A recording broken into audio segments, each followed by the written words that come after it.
माननीय मुख्यमंत्री देवेंद्रजी फडणवीस ने नवीन पदभार सांभाळल्यानंतर प्रत्येक विभागाचा आढावा घेतला होता आणि त्यांच्या मार्गदर्शनानुसार प्रत्येक विभागाने आपला 100 दिवसचा आराखडा तयार केलेला आहे।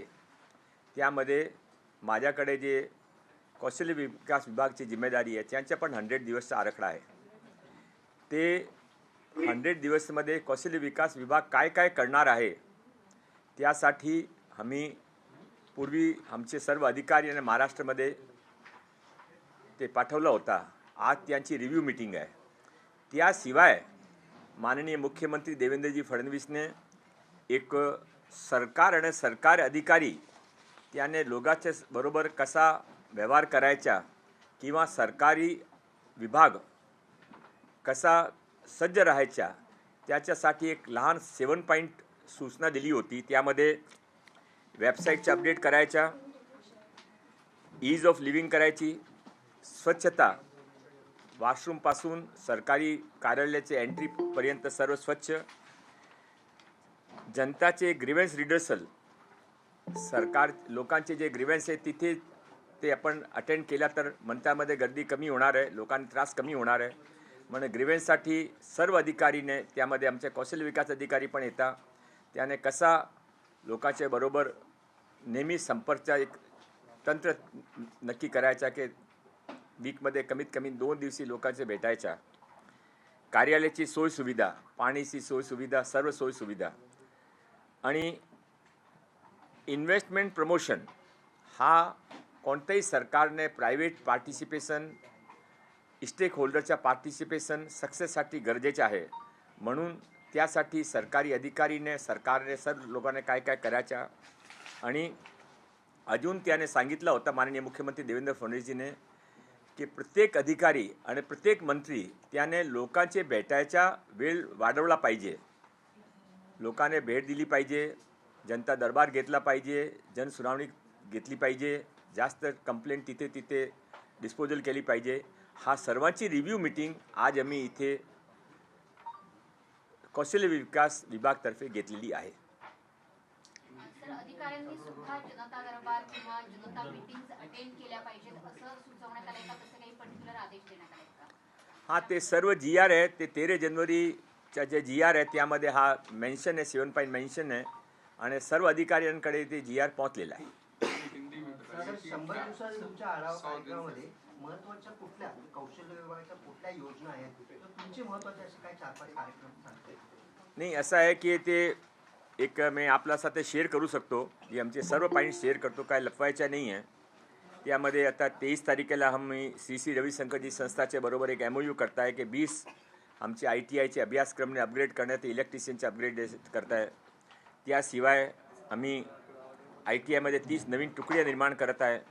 5000 महिलांसाठी 60 तुकड्या निर्माण करून 3 subject basic, cosmetology, computerise embroidery 6 ठिकाणी इंटरनॅशनल सेंटर उभे करण्याच्या पूर्वीपासून प्रोसेस सुरू होता। आता माननीय मुख्यमंत्रीजीने आदेश दिला आहे की ते 100 दिवसामध्ये ते प्रोसेस कंप्लीट केला पाहिजे। तर मी डिसेंट्रलाइज करून 6 ठिकाणी ते प्रोसेस कंप्लीट करणार आहे। त्याशिवाय आता आम्ही 1,10,000 विद्यार्थ्यांना ट्रेनिंग त्यासाठी आम्ही योजना आखलेली आज आम्ही सर्व त्या डिटेलमध्ये जाणार आहे। ऑनलाईन एक्झामसाठी आम्ही प्रयत्न केला आहे ते जाणार आहे। याशिवाय आम्ही या 100 दिवसामध्ये 100 रोजगार मेळावे, यावेळी आम्ही लहान रोजगार मेळावे जास्त करणार आहे। MIDCमध्ये, गव्हर्नमेंट ऑफिसमध्ये किंवा जे मोठे उद्योग आहेत तिथे त्याने बरोबर घेऊन आम्ही 100 रोजगार मेळावे करणार आहे आणि आमचा असा प्रयत्न राहील की 1000 इंडस्ट्रियल एस्टॅब्लिशमेंट लहान किंवा मोठे त्यांच्याबरोबर आम्ही MOU करू मार्च 100 दिवसामध्ये। आणि प्लेसमेंट एजन्सी आपला महाराष्ट्रामध्ये प्लेसमेंटसाठी कानून आहे, पण कानूनचा काय पालन नाही केला। कानून काय की कोणाने वॅकन्सी असली तर त्याने पूर्वी जे सरकारी रोजगार कार्यालय आहे तिथे सूचना दिली पाहिजे की आमच्याकडे 10 लोक 10 लोक रिसेप्शनिस्टसाठी पाहिजे की इंजिनियर पाहिजे किंवा मॅनेजर पाहिजे आणि नंतर ते लोकांनी संपर्क करायचा, पण ते कोणी करत नाही. कारण असं आहे की त्यासाठी फक्त एक 100 रुपया 200 500 रुपयाची चटपुंजी पेनल्टीची व्यवस्था आहे. तो आम्ही एक नवीन कायदा तयार केला आहे. तो त्यामध्ये आता जर्मनीमध्ये कोणाने प्रायव्हेट ऑर्गनायझेशनने पण काही गरज लागली ते पूर्वी ते सरकारी प्लेसमेंट एजन्सीकडे संपर्क करतात, तिथे नाही आहे. तिथे गायडन्स घेऊन ते नंतर ते मार्केटमध्ये जाता. आता आपल्याकडे Naukri.com अशी मोठी मोठी संस्था 2-2, 3-3 लाख वॅकन्सी घेऊन त्याबद्दल चार्ज करताय आणि सरकारी रोजगारकडे लोक लक्ष देत नाही. म्हणून आम्ही नवी कानूनचा मसुदा तयार केला आणि 100 दिवसामध्ये ते पण करणार आहे. आम्ही CMYKPY मध्ये आधार बेस अटेंडन्स सुरू करणार आहे आणि 50,000 युवक युवत्यांना आम्ही या 100 दिवसामध्ये प्रशिक्षण देणार आहे. त्याशिवाय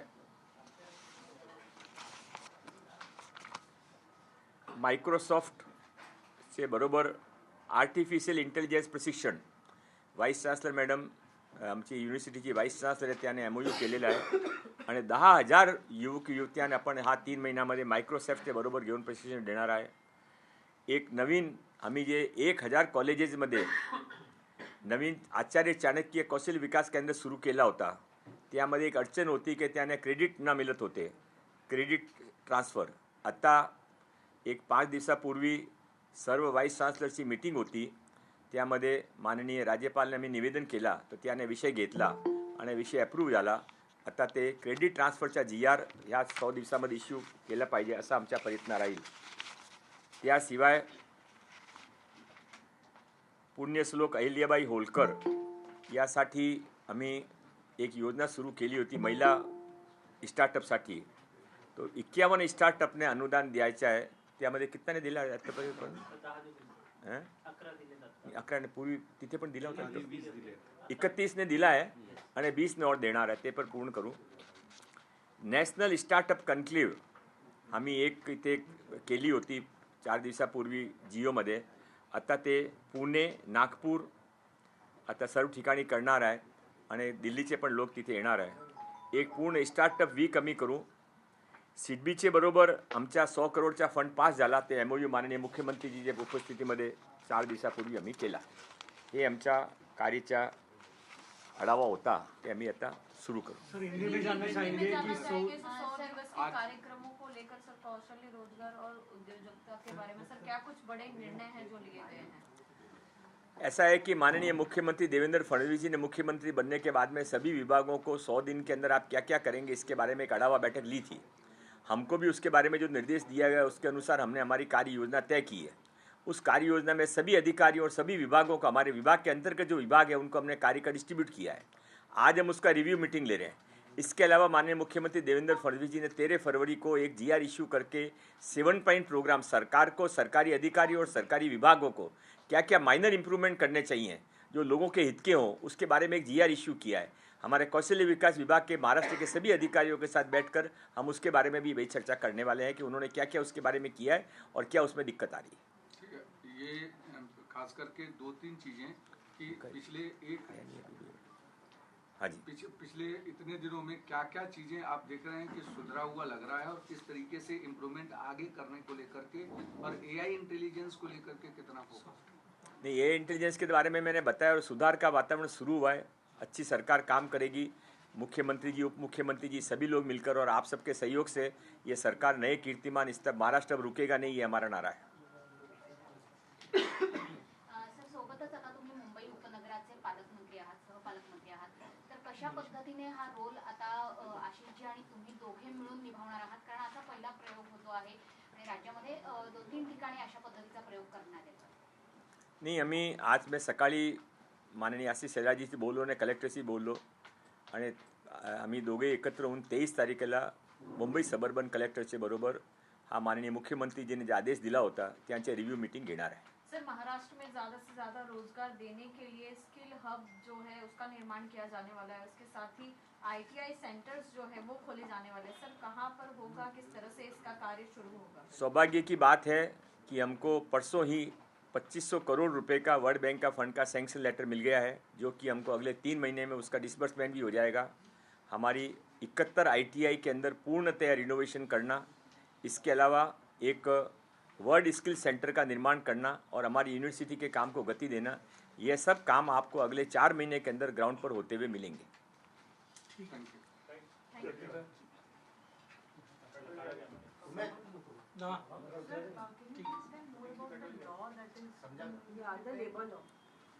ऐसा है कि मैं just for your, since you are from Times of India and Indian Express, so I will speak in English for your benefit.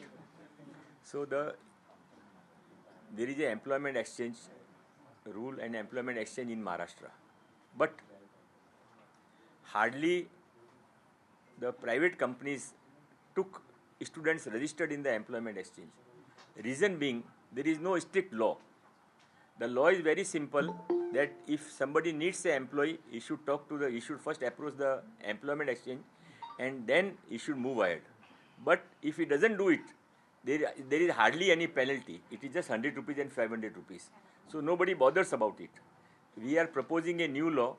In the Germany, if you will go find out in the Germany Google, you will find out they have a strict law.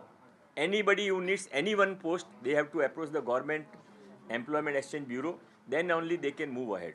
So that same thing we want over here. Right now, in absence of any specific, any stringent law, Naukri.com type of organizations are booming the money, and jobs are getting we are not getting the enough jobs over here.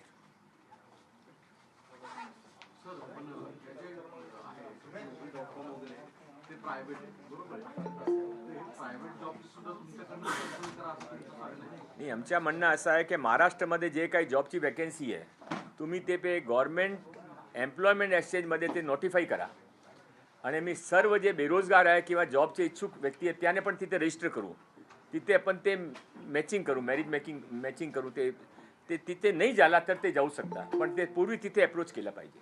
हा कानून आम्ही propose करत आहे. हमने महाराष्ट्र के अंदर 1000 आचार्य चाणक्य कौशल विकास केंद्र महाराष्ट्र की colleges में स्टार्ट किए थे.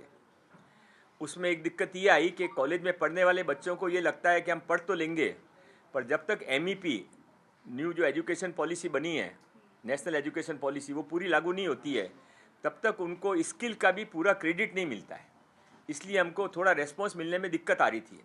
हमने माननीय राज्यपाल महोदय जी से रिक्वेस्ट करके उनसे कहा कि आपकी जो शुक्राणु समिति की बैठक 5 दिन पहले मुंबई में हुई, सारे महाराष्ट्र के वाइस चांसलर की, उसके अंदर आप ये विषय लेके हमारे कॉलेजेस के बच्चों को स्किल सिखाने के लिए क्रेडिट ट्रांसफ़र का इन प्रिंसिपल अप्रूव करिए. माननीय राज्यपाल महोदय ने उसको इन प्रिंसिपल अप्रूव किया और शुक्राणु समिति में एजेंडा में वो टेबल आइटम लेकर वो बिल वो पास हो गया, और अगले 15 दिनों के अंदर उसका GR इश्यू हो जाएगा. तो उसके बाद में स्किल के बच्चों को स्किल पढ़ने के लिए भी क्रेडिट मिलेगी, तो उनको पढ़ने का उत्साह बढ़ेगा. सर, ये 1000 आचार्य चाणक्य केंद्र में कितने बच्चे हैं? 1000 अभी तक तो 16,000 हो गए और हमारा 42,000 का टारगेट है. 42,000 in 100 days. Till date 16,000 already हो चुके हैं. देखिए, मैं आपको इसमें बता देता हूँ, ये सबसे अच्छा डिसीजन होगा यदि कॉलेजेज में स्किल सेंटर शुरू हो गए. They are the right person. वो कॉलेज के बाद उनको आगे क्या उनके मन में सवाल है, उस समय यदि उनकी कोई स्किल के अंदर उनको इंटरेस्ट आ जाता है कि मेरे को तो A1 में जाना है, मेरे को तो एग्रीकल्चर पैकेजिंग में जाना है, मुझे समझिए आपके ट्रांसपोर्ट में जाना है, तो वो स्किल के अंदर आगे उसको कोर्स करना होगा तो भी वहाँ करेगा, और नहीं तो उसको यदि उसको जॉब करना है तो भी करेगा, और उसको खुद का सेल्फ एम्प्लॉयमेंट करना तो भी तय करेगा. उस 2 साल उसको एक्स्ट्रा बाद में वेस्ट नहीं करने पड़ेंगे. कॉलेज के फाइनल ईयर के अंदर वो ये पढ़ लेगा. सर, आपके कोई कोर्सेज ऑनलाइन भी अवेलेबल होने वाले हैं? 500 कोर्सेज यूट्यूब के, बताइए आपने यूट्यूब के तैयार किए हैं कोर्सेज, बताइए. 500 कोर्सेज हम यूट्यूब के ऑनलाइन हम डाल रहे हैं हमारे कोर्सेज. मैडम, अपन हमारा डिपार्टमेंट का खुद का यूट्यूब चैनल है, जिसमें हमारे जितने 85 ट्रेड है, वो हर 85 ट्रेड के बच्चों के लिए यूट्यूब के अंदर वीडियो बनाए जा रहे हैं, और उन बच्चों को यूट्यूब से भी अपना प्रैक्टिकल और ये थियरी का नॉलेज उसको रिपीट करने के लिए या प्रैक्टिस आप करने के लिए कुछ बताना चाहते हैं क्या? तो एग्जिस्टिंग स्टूडेंट्स ही वो ले सकते हैं, नए कोई स्टूडेंट नहीं ले सकते? नहीं, यूट्यूब चैनल तो एनीबडी कैन एक्सेस ना. तो उसमें तो सर्टिफिकेशन मिलेगा नहीं, सर्टिफिकेशन के लिए अलग सिस्टम है, उसमें फिर हमारे कोर्सेज या क्लासेज अटेंड करनी पड़ेगी। ऑनलाइन सर्टिफिकेशन नहीं है। ऑनलाइन सर्टिफिकेशन की बजाय हमारे तो अभी हमने बहुत सेंटर्स खोले हुए हैं और सेंटर्स हम खोलने वाले हैं। हम तो ये कह रहे हैं, कोई भी इंडस्ट्री, मान लीजिए एक बजाज की इंडस्ट्री है, वो कहती है कि भाई हम तो हमारे यहाँ पर एक जगह हम आपको देते हैं, वहाँ पर आप आइए और हमारे बच्चों को ऑटोमोबाइल के अंदर टायर का रिपेयरिंग का कैसे काम करना सिखाइए। हम वहाँ पर उनको सेंटर खोल के देंगे, स्मॉल और big. It may be Bajaj, it may be a small entrepreneur, anything, we are open.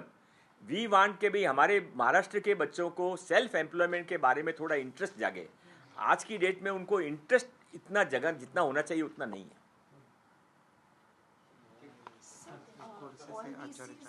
हाँ, ऑल VCs मीटिंग में बहुत सारे वाइस चांसलर्स ने इशू उठाया था कि यूनिवर्सिटीज में टीचर वैकेंसी है, और वो मैडम मेरा सब्जेक्ट नहीं है। मैं तो मेरा सर आपके यहाँ पे टीचर वैकेंसी का हमारे यहाँ टीचर वैकेंसी का हमने 4 दिन पहले निर्णय लिया है। जो प्रिंसिपल्स की पोस्ट खाली है सब हमको वाइस प्रिंसिपल्स को अपग्रेड कर रहे हैं।